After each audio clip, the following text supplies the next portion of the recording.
এইদিকে আমি পঞ্চপাত্র সাজিয়ে নিয়েছি।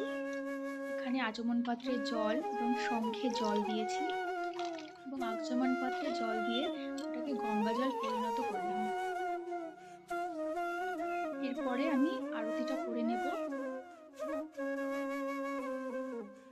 আরতিটা চরণে 4 বার, নাভিপদ্মে 2 বার এবং মুখমণ্ডলে 3 বার করে সর্বাঙ্গে 7 বার আরতিটা করে নিলাম। এখন জলশঙ্খ দিয়ে মুখমণ্ডলে 3 বার ও সর্বাঙ্গে 7 বার করে নিলাম।